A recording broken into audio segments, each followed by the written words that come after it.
1 plus 1 equal to 2, তাহলে 1 plus 2 equal to কত? 3, তাহলে 0.1 plus 0.2 equal to কত হওয়া উচিত? 0.3। কিন্তু জাভাস্ক্রিপ্টে আমরা একটু ব্যতিক্রম দেখতে পাই। কেন দেখতে পাই? আসলে কি ব্যতিক্রম দেখতে পাই? দেখা যাক। আমরা digitaloy.com ইউটিউব চ্যানেলে আছি, চাইলে এখানে সাবস্ক্রাইব করতে পারি পরবর্তী যে কোনো লেকচার দেখার জন্য বা এখানে যে কোনো ভিডিও আছে সেটা দেখার জন্য। তো আমরা কনসোলে যেয়ে দেখি, ইন্সপেক্ট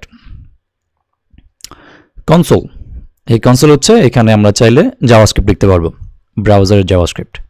আমরা কি বললাম? 1 plus 2 3, তাহলে 0.1 plus 0.2 equal to কত হওয়া উচিত?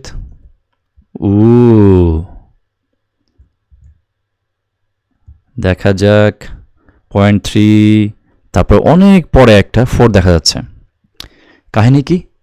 তাহলে আমরা সেই ছোটবেলা থেকে যে শিখে আসছি যে ভগ্নাংশের এরকম যোগফলে সবসময় একই রকমই হওয়া উচিত, 0.1 plus 0.2 equal to 0.3। তাহলে কি আমাদের জানার ভুল, নাকি জাভাস্ক্রিপ্টে জানার ভুল, নাকি জাভাস্ক্রিপ্টে এটা অন্যভাবে করা হয়? জাভাস্ক্রিপ্ট কি কোনো দুনিয়ার বাইরের ল্যাঙ্গুয়েজ যেখানে দুইটা সংখ্যার যোগফল ডিফারেন্টভাবে দেখাচ্ছে? আসলে কোথায় ভুল, বা এটা কীভাবে লেখা সম্ভব? আমাদের এই ভিডিওর নিচে কমেন্ট করে দিলে ভালো হয় যে আসলে কার জানার ভুল এবং সেটা কীভাবে করা সম্ভব। দেখি কারটা ঠিক হয়।